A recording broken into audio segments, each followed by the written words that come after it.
To Gaming Institute podcast. My name is Ben, and today we have the one, the only, Mr. Swish. How you doing today, my man? I'm doing well. Thanks for having me. Dude, you are the absolute man. You've done so many things at such a young age, and it's really been an honor to know you for a couple of years now. For those who aren't totally caught up with your journey and familiar, maybe you could give us a brief background on who you are and how you got to where you are now. Sure. I've been an entrepreneur for a while. Growing up, had a big passion for debating, for playing basketball, for playing cricket. I was just an insanely curious kid. I did a lot. And around the kind of high school period is when I started debating more competitively. So I debated for Team Canada on their national team, did that for 3 years. And normally, if you debate at a pretty high level, you either want to be a politician or a lawyer. I definitely thought that politics is something I'd want to do later in my life, maybe not too early, especially in today's political climate. And I thought that maybe law was going to be my calling. So I decided to go to U of T. And in my second year of college, I'd actually decided to drop out because I felt like law was definitely not for me. And more importantly, I also felt like entrepreneurship was something that continued to pull my interest. I was always interested in starting something from scratch, seeing it grow, working with people I like to work with, and having that autonomy over my life and work. It was something that I kind of valued at a very high level. So I decided to actually go and move to New York, which is obviously not something most dropouts should do, but move to the most expensive city in the world. Spent a year there, worked at a VC called JB Fitzgerald while I was also building a business with my roommate. My roommate had started this massive Instagram account called @dunk on Instagram. And I worked with him for about a year building out those accounts. We grew a network of 11 million followers across 21 different accounts, worked with brands like Warner Music and Gatorade and Q4 Sports, Curve Fragrances, etc. And after doing that, I actually came up with the initial idea for Trufan. So Trufan was a company, that I've been working on for the last 4 years. I launched it when I was 20 years old.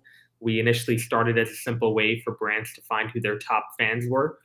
We slowly evolved to where we are now, which is we're building products that compensate people directly for their data while providing brands high fidelity data they can't find anywhere else. So whether that's high fidelity social data, first party data, potentially even web data down the road, that's essentially what we're doing through Trufan and some of the products that we have underneath our company.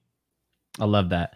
So clearly, you've been kicking ass and taking names for a while now, and from a really young age, which I think is just really inspiring. And so I think the connect here in the crypto gaming space, and just the metaverse in general, is that data is one of the most valuable resources that we have, Mm-hmm. and Web3 I think is all about liberation from unfair usage of our data, Mm-hmm. because it's just unfair. Yeah. I think in legacy systems. So, can you talk a little bit about how you see Web3, how you're looking at the metaverse and crypto gaming and NFTs? Like, how does that factor into what you're doing, and what's just your thought process around this whole thing? Yeah, look, Web3, the intrinsic premise of Web3 around ownership, right? So read, write, and ownership now is something that's super fascinating, especially to us because, 4 months ago, we launched a browser extension called Surf.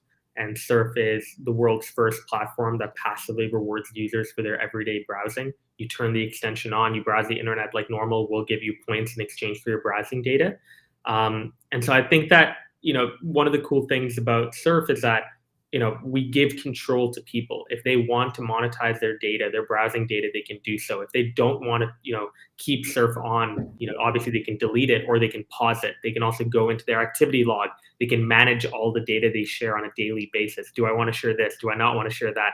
That's entirely up to their control. So I think Web3 has a lot of interesting promise when it comes to letting us do that across the board, not just for data. With Surf in particular, actually, we have had a lot of conversations internally of whether we want Surf to be a company that adopts Web3, that adopts crypto. And we've had actually conversations around when to do it. Right now, we provide people points. We don't provide them a token or cryptocurrency for their data. but potentially down the road, especially as more and more people are getting into crypto and setting up wallets, we might look at adopting a model that allows people to either get rewarded with points or tokens. I think we'll always want to provide that optionality, but I think being able to, appeal to people that are maybe more progressive, that are looking at Web3 as like a holy crap, this is an amazing opportunity, I need to get involved in it. I think that'll obviously be ideal for Surf. And actually, one of the things we hopefully will do over the next few months is also announce a partnership with a few crypto companies, so that Surf users can use their points for NFTs and for other sorts of Web3 projects within our marketplace. That's definitely something I want to do, even if we don't tokenize Surf points right away. I love that. I love Yeah. that. And you've been really influential on like the sports side Mhm. and the side of and I see your comment, Mark, and I do want to make sure we address that in a second. But from the side of being really deep into sports, obviously that then brings you into this world of the crossover of like traditional sports, esports, crypto gaming, which is also sports. And Mhm. so, just from like a high level, where do you really see the traditional model of gaming and games and sports? Like, where do you see that going as far as Web3 is concerned? Yeah, I think play to earn is the future. I've actually been saying this for like the last 2 or 3 years. I've constantly, when I looked at Fortnite, and I think it was 2 years ago when they sold over $1 billion worth of items in 1 year. I'm like, I mean, that's amazing. But like, if I'm buying an item like a skin, for example, in Fortnite, there's nothing I can do with it. Like other than obviously use it in the game. But it would be so cool if 3, 4 years down the road, maybe it's Fortnite, maybe it's another game that takes off, I'm able to buy items or get them through battle passes or get them through a secondary marketplace. And I'm able to not only wear the skin or wear the item, but also exchange it, trade it, sell it, essentially have ownership over it. So I think that would be really neat. I think this whole play to earn movement is amazing. Actually, one of the NFT projects I got involved in was Zedrun, which is a digital horse racing game, and I'm addicted to it. I'm not even that much into horses, but like I love the idea of just I can breed a horse, I can train it, and then I can put it both in free runs and even paid runs, and everything that like I want to do with this horse, I can do that while also continuously owning the asset, like being able to own the horse and being able to, if I want to, sell it on OpenSea, for example, whenever I want. So I love that idea, and I think that's probably what a lot of games, especially some of the biggest titles like Call of Duty, for example. I can only imagine that they're thinking about play to earn, and maybe not the next release, but the release after in like 2024. Absolutely, Yeah. absolutely. So, I got a lot more questions on that side, but Mhm. Mark, I want to make sure we tackle this question. Mark asked, "What can you use the points for, and Mhm. how are they valued?" So, I believe he's talking about your internal point system. Yes. So right now we give points to people for browsing. We also give a ton of early points to like bonuses, essentially early bonuses to early adopters of our platform. So if you sign up right now, you'll get a ton of early points just for being an early member to Surf. And then we also give you points for referring your friends. So we do have a Bible that's pretty well encoded within the system. 2,000 points is equal to roughly around $10 in our world. And right away, within your first month, we want you to be able to unlock a minimum $10 prize just by browsing the internet like normal. So even if you don't refer your friends, we want to be able to get Surf users to be able to redeem at least one $10 prize at minimum within their first month of using our platform. Beyond that, I think in terms of what you can use the points for, I mean, we have a ton of items, gift cards. We have a lot of charities as well that you can donate your points to if you'd like. And we're actually adding on new brand providers every single week. Like last week, we closed 13 new brand partners that'll actually be offering coupons now to the marketplace as well. So think about $5, $10, $20 off next purchase codes that you're able to use your points on now. Again, these are points that people wouldn't otherwise be getting. So we feel pretty great that regardless of what we do, we're always going to be better than the status quo, which is a world where you're sharing your data to Facebook, Amazon, and Google and not getting absolutely anything in return except for ads, which in my opinion is a terrible trade. Exactly, exactly. And Mark, by the way, I appreciate you tuning in. I know this is not your first episode, so thanks for sticking with us. Over multiple episodes and contributing and asking good questions. So, as far as this idea of um, this idea of rewarding people for doing something that they're doing already, Hmm. and really building, totally going to go for this pun, but true fans. Um, I think this is actually the same model or a very similar model to what Web3 is doing. Yep. And, we're seeing a lot of different projects for people who buy early NFTs or who are early users to their platform and are just really engaged and active participants in the community. Hmm. They're getting rewarded with airdrops, free Yep. mints, free whitelist spots, so on and so forth. So, Yep. just from the perspective of you've been in this game of really building community and building fans for a while, what sort of advice can you give to Web3 companies and projects who really are starting to play with this idea, but haven't mastered it? Like how can they do this better? How can games deploy these tactics? What do they need to learn about this space to really knock it out of the park? Yeah, I mean, number one, surprise and delight really works, right? Like you mentioned, airdrops, for example. I think um, whenever you sign up for an NFT project, normally those airdrops are not like defined clearly. Like they're mentioned, but like you don't actually know when or what that airdrop will look like. You're really taking kind of uh, a leap of faith that the creator will actually continue to care about the project and will continue to care about the community. But it's amazing, when you can wake up and you can see in your OpenSea wallet, for example, holy crap, like I got a free item just by being a holder of this NFT for the last 3-4 months. Amazing. And to, also, by the way, for certain airdrops, see people even make a financial return from it, like cover the cost of originally buying the NFT through an airdrop. That's incredible. So I think number one, surprise and delight works. I think number two, talking to your community. I think Discord obviously has blown up, which is amazing to see. I'm part of many Discords. We actually have a Discord for Surf as well. And we take a lot of pride in listening to our community. What do they like? What do they not like? What sort of feedback do they have on our rewards catalog? What sort of brands do they want to see within our rewards catalog? Then now we can go and take as ammunition and go to that brand and say, hey, look, we got a couple hundred people saying they'd love to see your brand in our marketplace. What can we do together?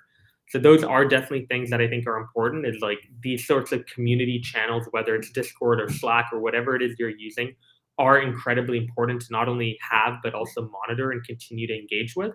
And then I think finally, in terms of, on like a very basic level, at the end of the day, I think this was Andreessen that put out the article recently about like the power of 100 true fans. And I still believe it. I don't think for in an NFT project to do well, for a startup to do well, I don't think you need to have thousands of people right away loving your product. I really think you need 100 people. And you might think that's actually quite easy, but to get 100 people to in today's world to like your project is pretty hard, let alone to love your project, right? To love means like they can't stop thinking about it. They're checking it every day. They're so excited to wake up and use whatever product you built. That's what true love looks like. And so I think that's probably where people need to place an emphasis, especially in the first 6 months of building out something. Try to like take a look at your audience and say, hey, are we building people that just like us and use us once in a while, or are we truly building something that people love? They genuinely could not do whatever they currently do without our product. And if you can find that, you're on to something incredibly special. I think where this really meets and where this really meets in the gaming space, the crypto gaming space Mm-hmm. specifically, is Mm-hmm. are you building a game, which is essentially a product for a gaming Right. company, right? Are Yep. you building a game that accomplishes those things? Are Mm. you building feedback loops within your game that keep people coming? Are you opening loops, closing loops in a Yep. satisfying way? Are you giving them the ability to progress, to come back? Is it PvP, PvE? So that to me is a fascinating idea. When you're digging into, yeah, I don't know if metrics are the right word, but like the signs to know that you're doing this right. Is it the number of minutes a day or hours a day people are spending using the product or on the platform? Is it the number of messages in your Discord? Like, what metrics are you looking for to really understand, like, oh, hey, I got something here?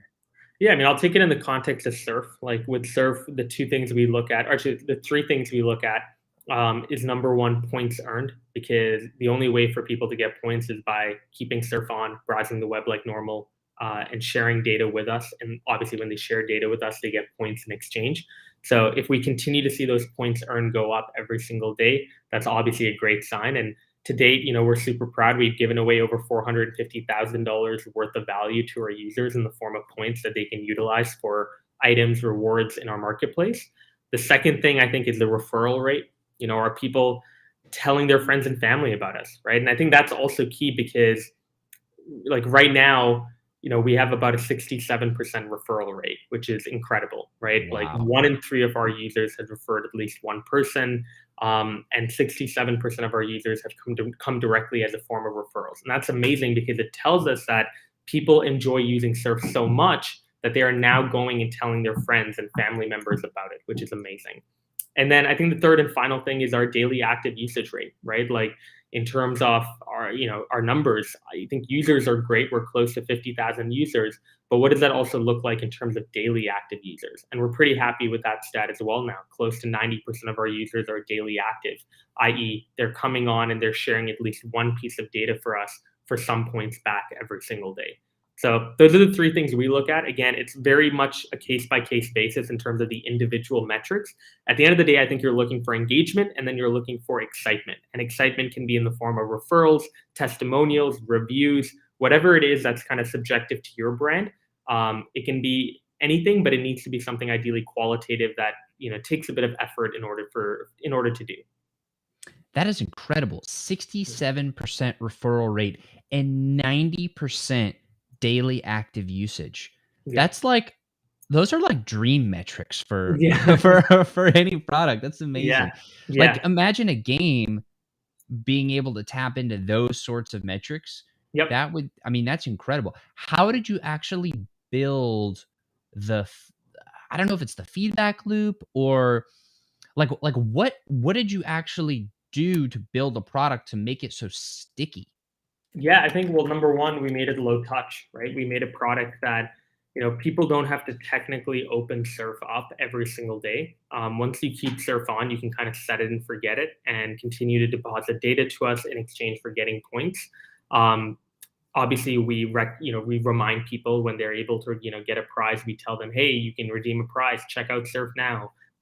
If people want to come on and obviously manage what data they share, hey, I don't want to share this but I do want to share that, they can do so in our activity log and come onto the web app for that. But past that, I mean, there isn't too much else people need to come to our platform for. So that's pretty ideal that it's pretty low touch. You don't have to think about it every single day. I think the second thing, which I think we did a really good job of, is having a pretty good referral bonus, right? Like, right now you can get 1,000 points for every referral you make.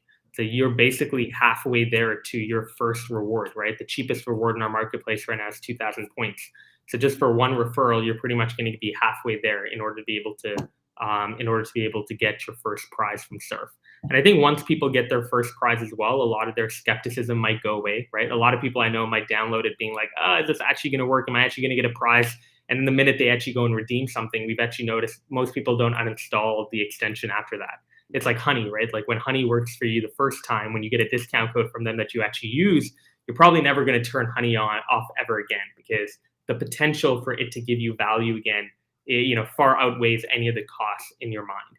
So that's essentially why we also wanted to build a framework where we are able to get people to at least redeem one reward by the end of the month if they choose to.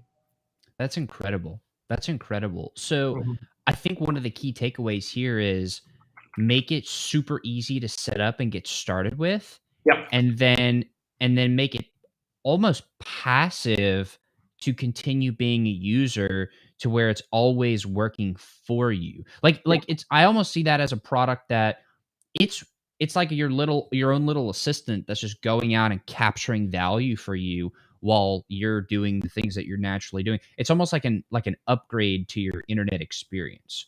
So Yeah. that's cool. Yeah. And we're, again, purposely, we didn't want to change people's browsing behavior whatsoever. And again, like there are definitely competitors in our space that are rewarding people for their data, like Brave Browser, for example, or Generate Ads. But the way we differentiate from them, beyond the fact that we're a browser extension and they're a separate browser, is that we're passively rewarding users versus, in order to be rewarded on Brave or in order to be rewarded on Generate Ads, you need to watch ads or fill out surveys and actually, spend time doing things that get you points. So I think the appeal with Surf is that everything that we do to reward users is on their actions, just like normal. You don't have to change them. If you are a student, for example, and your asset is going to research and go through the web for a bunch of links and to prepare for an exam or to write a paper, you might as well just turn Surf on, because in the process of you preparing for that exam or writing that paper, you're going to get points that you're able to utilize at the end of the day. I love that. I love that. So we have a few more questions coming in. Yeah. Mark, I appreciate you again. Just want to make sure we get all these questions answered. So two questions here. One is, how does the value of the points relate to what a platform like Facebook or something is selling data for? And then how many people make multiple referrals? Yeah, it's a great question. So, right now we're rewarding people obviously with points in exchange for their browsing data. And all of the browsing data we get is encrypted. All of the browsing data we get is also anonymized. So when you even sign up for Surf, you don't even have to put in your first and last name, because we frankly don't care, who you are. What we do on our back end is that we cohort that data. So we group you by your age, location, and gender. Those are the three things we do ask for during onboarding. So that down the road, we are able to provide brands high fidelity web data that they otherwise couldn't get anywhere else, especially with third-party cookies going away. So Nike, for example, could understand what are some of the most popular sites that 18 to 24-year-old males in Toronto are going to, or where are they frequently shopping, right? Again, that's all grouped, it's all anonymized, it's all cohorted, but it's something we're able to do through the Surf extension and kind of consolidating data from multiple users. And so in terms of, looking at Meta or looking at Facebook and what they do, I mean, their whole model obviously is they provide ads to people in Facebook. That's one channel. And the way that they make those ads appealing or targeted and personalized is by using your data. So currently Facebook values a North American user's data at $158 per year, which is incredible, right? $158 per user per year is what Facebook values a North American user at. So for us, when it comes to data sharing down the road, we feel like even if we start off at 20 or 30 bucks per user and charge brands for that data, that'd be very interesting, and that would be a very compelling business model. But again, one thing to note is, like, in the process of us sharing data, we always want to keep our users front of mind, right? So when we even decide to go ahead and sell anonymized data, we want to make sure that some of the proceeds we get from that always go back to our users in terms of giving them more points, letting them use their points for more rewards. All of that needs to go back to continuously rewarding users, which is something obviously Facebook doesn't do under their current business model. Right. And I think that's exactly the issue with the model that people are getting angry about. Yeah. Rightfully so. It's like, Yep. Yes, you may have agreed to the terms of service starting off with, but it's like, it's still not fair. Like it doesn't matter. So that's what I love about what you guys are doing, is that it seems like it's almost a rev share of, and it's an opt-in rev share that's very clearly defined. Like, this is what we're doing. Yep. You might as well participate in it. So, and sorry, not to cut you off, but that's the key, right? It's not just compensation, but it's also transparency. We aren't a rewards app that is trying to keep everything we do around data sharing behind the scenes. We're trying to be very upfront and open about it from day one. When you come on our platform, when you go through the onboarding, when you go through the tutorial, you will see that we share data with brands. You will see exactly what we share. You will have the ability to control and manage that data and obviously be compensated for it. So I think that's definitely the approach that we're going to continue to take, is anytime we want to extract value from our users, we're going to be very upfront with users in terms of asking them for permission as opposed to asking them for forgiveness later on. I love it. I love it. So one of the things that I think is going to be a massive paradigm shift for people is when they realize, and I'm framing it in this way because I actually believe it is inevitability, but when we're 5, 10, 20 years down the road, however long it takes to get to this point, but when we are fully immersed in the digital world, I'm Yep. talking like glasses with AR, or Elon Musk chips in our brains, and fully immersed VR, whatever that actually happens to be, instead of brands being able to advertise to us, or instead of us being able to generate data through a screen and a very like small portal in the Yep. form of a phone or a computer, Yep. we're going to be in a completely immersive experience. And so the quality of the data is going to be better. The amount of data is going to be significantly greater. And the data industry as a whole is going to scale out to a point that I think maybe like 0.1% of the population actually realizes. Mhm. So for you, for example, how are you preparing for that? And maybe you could give us an insight on like what you see that future actually looking like from a data perspective. Yeah, I mean, I think this is the way you framed it. I mean, entering the metaverse. I remember, I forgot who tweeted this. I think it was Sahil.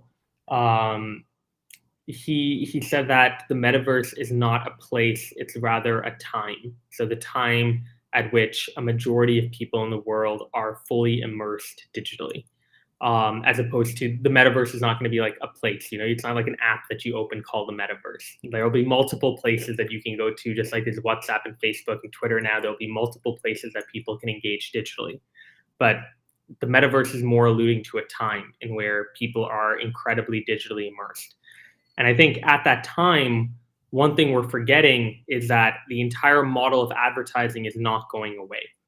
So, in the same way right now that we see billboard ads, and in the same way that we see banner ads on Facebook, it is very likely when we go into the metaverse and when we see and engage with our friends in a virtual environment, that we will also continue to see banners that are digital. We will see ads that are digital. We will see sponsored content that is digital. So the question becomes, how can we learn from our mistakes over the last 15 years and truly take ownership over our data so that when these bigger companies do go and set up their metaverses and their digital ecosystems for people to participate in, they value people's data appropriately. I.e., when you do come on and you do participate in Meta's ecosystem, you are directly being compensated for the ads that you see, or you are directly being compensated for the data that you're sharing that allows Meta to be able to target you with personalized ads on your tablet or whatever other device you're using. That's, I think, what's important. The principle here is important. And I think that principle then can be replicated across any environment, both digital and physical. Yeah, that's so powerful because it's not going away. It's Yeah. it's gonna scale with everything else. It's gonna get more sophisticated. Exactly. I mean, physically, there are limitations, right? Like you can only put a billboard in so many different places, but like digitally, those restrictions kind of go away because like there's no highways, like there's Right. no street lights, there's no buildings even. Like yes, there might be buildings, but like there's just so much more under your control in a digital environment that these brands are directly setting up and creating. And obviously, a lot of it will be open source, so creators will be able to create their own world and their own plots of land, blah blah blah. But I think we're forgetting that this whole model of advertising doesn't get leaner; it gets even more exponential, even bigger in the digital world than it does right now. Absolutely. Absolutely. So, I wanna kinda scope out from the more of the like the professional, and move more onto like your own participation with NFTs and Mhm, Web3 and the metaverse. How are you having fun with it? mhm. And what have been some of the best, the most exciting experiences that you've had thus far in the metaverse? Yeah, I mean, like, so from a crypto side, I'm definitely a big believer in crypto. I hold Bitcoin, I hold Ethereum, I hold Chainlink. Don't hold Dogecoin. Never got around to it, and always laughed whenever I heard it. But again, I mean, these sorts of creator coins or whatever you want to call them, meme coins are super interesting because they're entirely community driven as well, which I love. And then on the NFT side, I mean, definitely hold a few NFTs. And I think, I'm not a person that holds like 2,000 or 3,000 NFTs. I hold around 15 right now. And I've sold a few. And I tend to believe in projects that either have a really cool creator. So one of the projects that I'm associated in right now is Gauntlets, which is started by Boss Logic, the Marvel designer, right? He designed all the cover art for pretty much every major Marvel movie. I love his art. I love him as an artist, so I want to support him. Or it's not just the creator, it's also just, the project itself. Does it have a good roadmap? And so like Zedrun, for example, it has an amazing roadmap. You buy the NFT, but you actually get to do something with it. There's utility behind what you bought. You can race your horse, you can train your horse, you can exchange your horse, you can breed new horses. There's an entire ecosystem that you can participate in by owning this NFT, which I love. So those are kind of the main two things I look at, other than obviously if my friends are involved, maybe I'll go and buy an NFT because I want to be a part of the experience with my friends. But those are the two main things I look for when I'm assessing an NFT project.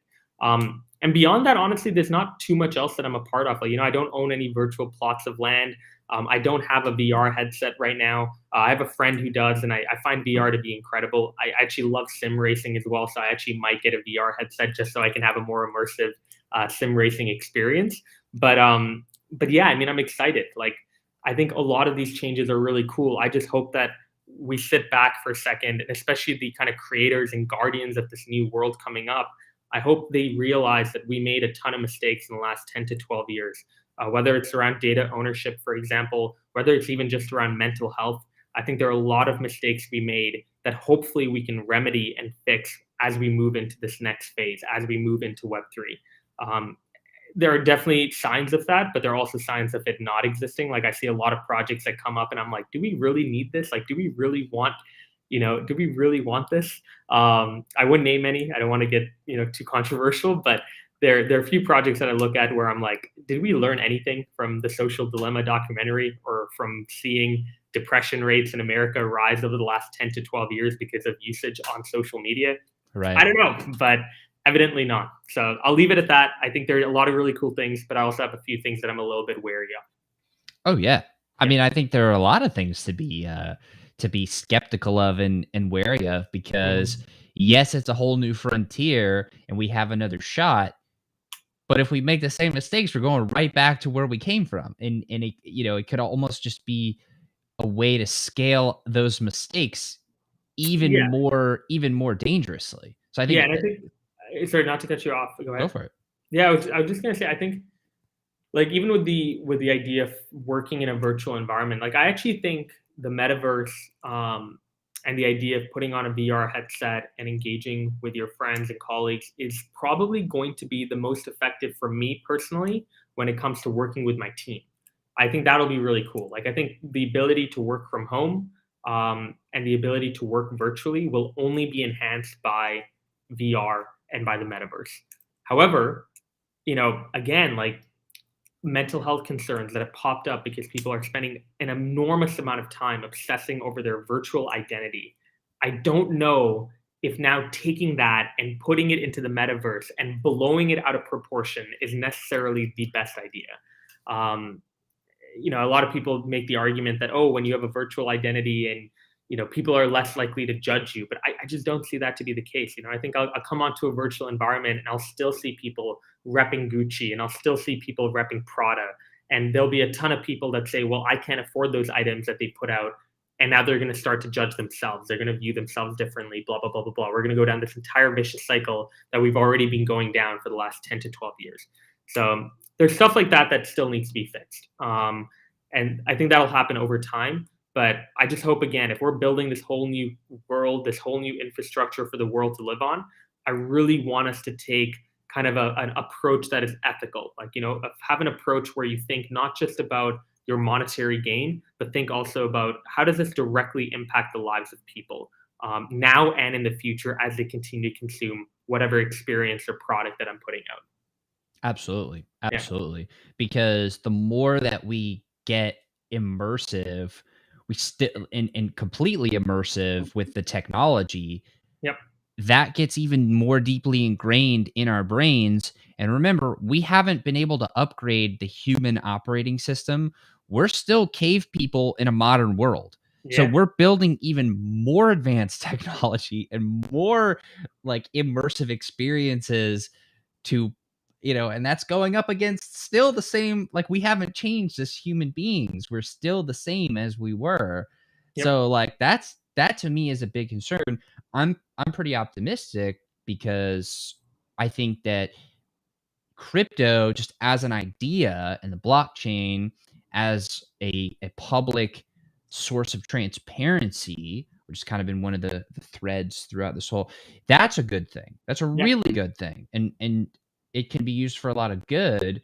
Yep. But I really do appreciate the fact that, somebody who's very high tech as yourself and building startups and, you're in it, you're in the trenches, like you're also voicing these concerns. Who do you think are the people that have the most responsibility to help guide us into this new world, this new frontier of crypto? I personally think it's entrepreneurs, people like ourselves who we have a platform, we have technology, we're building companies. Like we Hmm. have to steer people and do our very best to build things in the right way. Yep. So I think we have a lot of responsibility, but I'm curious as to how you view that and who you think the real movers and shifters and people with responsibility are. Yeah, I mean, I definitely don't think it's government. I definitely don't think they're it's big banks, big companies. I definitely think this is a movement that ideally will continue to do well if it stays at a grassroots level, and if the average person, the average Joe, is empowered to get into it and to build within it. So yeah, entrepreneurs I think are number one. Whether we're doing things to build more accessible exchanges for people to buy and sell and trade crypto, whether it's education, the ability to build platforms that educate people about crypto, inform them about what crypto is and what crypto isn't, which there's a lot of misinformation in the world out there. So I think it'll be nice to have some definitive platforms helping tackle that issue. And then I think it'll also be really neat, for evangelists to come up with new ways to use crypto, right? I think this whole NFT movement is a great example of that, right? There are platforms like Nifty Gateway and OpenSea literally just popped up. They've been around for 3-4 years, but they really popped up in like the last year on my radar at least. And I think these are entrepreneurs that obviously they saw so far ahead and they stuck with their idea. OpenSea was created, I believe, in 2018 or 2017. And I can only imagine during those years, a lot of people might have seen that idea and be like, this is stupid. Who will ever come on a marketplace for JPEGs and buy stuff? And yet they're absolutely crushing it now.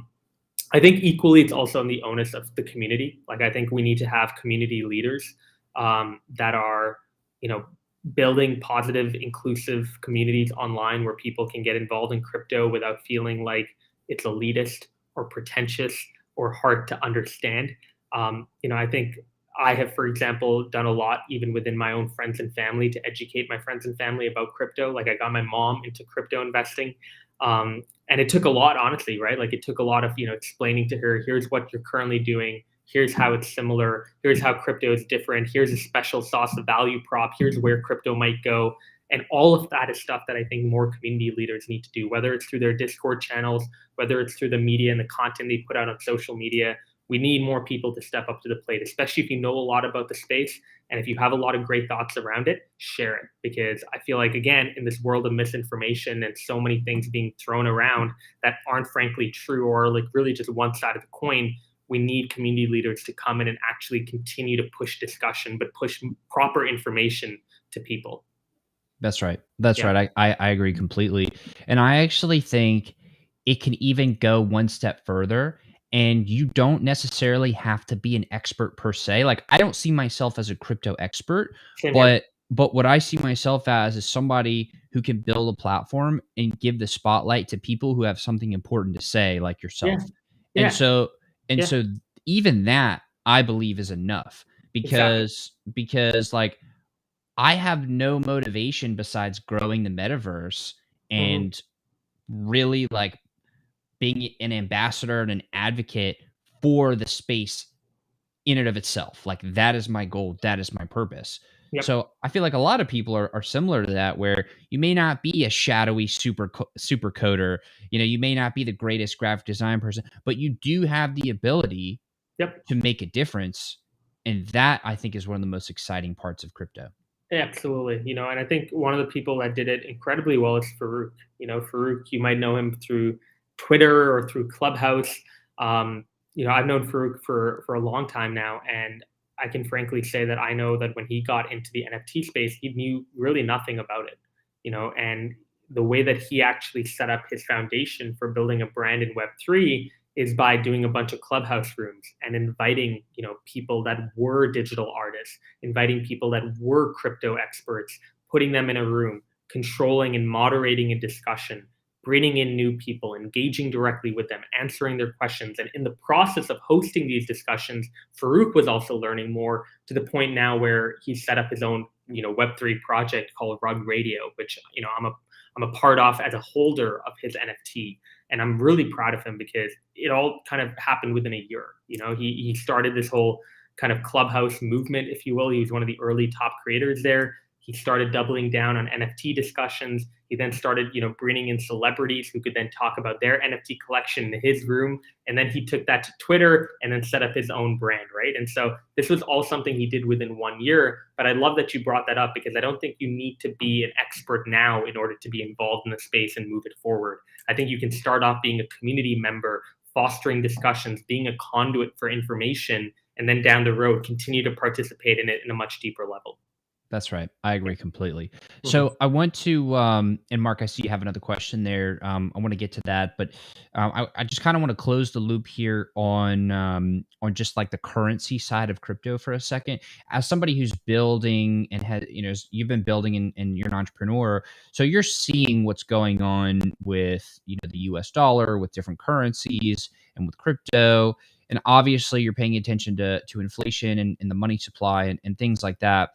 How are you building in a way to where you don't it seems like you don't really want to have to put all of this focus on, like, my god, do I want to accept dollars and operate in dollars and just have that all go to shit? But, I also don't want to, like, pivot my whole company to this, because you have a very specific focus. Like, how are you thinking that in both operating and doing what you need to do and staying focused, but also keeping in mind that there is this whole movement of, okay, well, we're shifting currencies as a population, and I need to be cognizant of that, because I am building value in in my vehicle, which is a business and entrepreneurship, Yeah. but that's also tied to the currency. Like, how are you thinking about all that stuff and preparing? I think I'm monitoring what some of the biggest companies are doing, right? Like, we have a lot of companies now that are accepting crypto as a form of payment. I think, this week, well, last week, sorry, Tesla accepting Dogecoin for their vehicles is amazing to see. Obviously, pretty expected move given how much of an ambassador Elon is for Dogecoin in general. But there are a bunch of other companies as well, right, who have either taken on Bitcoin on their balance sheet, or they're directly accepting crypto now as a form of payment online or in a physical environment. I think when it comes to us in particular, we're looking at some of these biggest companies and we're trying to understand, okay, how many are actually making the move entirely to crypto? Are they doing it out of like, frankly, a desire to see money that is just lying around do much better than in the public markets, or are they doing it because they actually genuinely feel like consumers will be transacting with this new currency? With Trufan right now, I think we are too small of a company really to fully pivot to a model that accepts just crypto. And I also think it's important to note that, like, even with Surf as a product right now, we give people points right now for their data. And the reason we decided not to do tokens right now, or crypto right now, is because, candidly, I want to build a global business with Surf. And I find, how do I phrase this? I find that there are a lot of places in the world that we want to go into that don't even have the best access to internet, or perhaps 5G internet, like the fastest processing speeds, let alone the ability to create a crypto wallet and accept crypto as a form of compensation, or then be able to trade and exchange and sell it. So while these Web3 conversations are happening, and I feel like they're happening and changing the world, especially in North America, almost every single week, I am also very cognizant of the fact that there is a very big part of the world that currently is dealing with issues that are, in my opinion, a lot bigger, and issues that we need to first resolve before we are able to move them into a Web3 world. And so these issues are things like, the ability for people to live in a non-corrupt society. I take a look at a lot of the countries in Northern Africa, in Central Africa, where people don't even have the ability to set up a bank account because they don't have the proper identification needed for it. And because they don't have a bank account, they also don't have a Swift code, and they can't wire money, which actually is a huge issue that potentially crypto could solve for them. But again, there's also the issue of latency. Their Wi-Fi might not be reliable. They might not have the best internet service providers that actually have their best interests in mind. So there are all of these issues, and I'm not trying to be, a pessimist here. All I'm trying to say is, as a startup that is truly trying to go global, as a startup that is trying to serve to as many people in the world, we're candidly focused on building a model right now that focuses on accessibility. How many people can download Surf? Okay, the bigger the population, the better. That's my opinion of it right now. Again, that's why I think if we ever do adopt crypto, it'll be optional. We're never going to make it mandatory in the next few years. But I really want to continue to focus on accessibility, because I think that's just the best way for the value of data ownership, which is really what is the crux of Surf, to be spread to as many people as possible. Totally. And, I definitely can see where you're coming from. Of it almost adds in another variable that people have to think about, which might make it even harder to understand what you're trying to do for them. So Yeah. as far as like not a sales pitch, but like, people are always thinking, what's in it for me? Yeah. It makes sense to them. Like, okay, I do this and then I get points. But to introduce crypto at this point, some people still have a really negative viewpoint of it. So that would almost at this point add another layer of friction to what you're trying to Yeah. do. Unfortunately, that's really interesting. And I actually think that is something that the crypto community, that we have to solve in order to get to the next level, is to make it so much more powerful than it currently is, to where it would be a value add to bring crypto into the ecosystem, not something to have to like think about and try to put your risk mitigation hat on to be like, oh, would this even help me at this point? Exactly. And I think it's in everyone's incentive, actually, in the crypto community, to see other parts of the world accelerate to where we are at as well. Right. So I think, right now it seems like Canada, the US, the UK, are countries that are moving incredibly fast on crypto.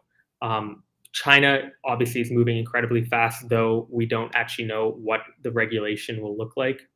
And there's suspicions, obviously, that the Chinese government is only going to be more harsh on crypto going forward. We'll see. But at the same time, again, there's a big part of the world that doesn't know what the hell is happening, or doesn't have the ability to even access this new form of currency. And I think the crypto community has a lot of smart people, has a lot of great minds, and some of them, in my opinion, should be very focused on saying, okay, how can we go to these other regions and get them to participate in as well? Because if they participate, the overall value of the ecosystem and community and currency only goes up. And so that's going to be important. I think it's going to be someone's responsibility to figure that out at some point. Totally. Yeah. So I want to thank you so much for coming on the show today. If we could just circle back to Mark's question here, and then we can close on up. But Mark asked, how do you see Dows playing a role in shaping the community rules and ethics in the metaverse? Oh, it's such a great question. I mean, I love the idea of a DAO. Like, I find that for any new projects that are coming up, if you really care about your community and you really want it, your project to be decentralized, I think obviously creating a DAO is a no-brainer. And I think a lot of brands are doing this in a really creative way. Like, I know Rug Radio, for example, Farouk's brand, you have the Rug token, and when you get to a certain amount of Rug tokens, you're then able to participate in the DAO. And obviously, if you're participating in the DAO, you get to control kind of where the community at large will go, and you'll have a voice at the table. So I think there's a lot of things there. I mean, we actually might even look at a DAO for Surf down the road. One of the things that I think would be amazing is if surf users could actually own a piece of the company overall through a DAO. And that's something we would look at obviously post introducing a surf token, because that would be the instrument you use to enter the DAO. But at the same time, I think there's so many cool things that especially startups can do to incentivize their community, to make their community even closer to their brand by putting out a DAO and encouraging people to participate in it. Love it. Love it. Well, dude, I want to thank you so much for coming on the show today. I know you're doing 1,000,000,001 things, and I'm really appreciative that you would carve out some time to come chat and share your knowledge. So thank you very much. I appreciate you. No worries. Always appreciate you giving me an outlet to be able to share what we're working on. Always, buddy. Well, you're the man. Everybody watching and listening, thank you. Go get some points. I'm gonna make sure to. Well, actually, tell us what's the best way to get started immediately with Surf. Joinsurf.com. So if you just go to joinsurf.com, as long as you're on Chrome, Firefox, or Opera, you'll be able to download the extension and go from there. Perfect. All right, folks. Thank you very much. Swish, you're the man.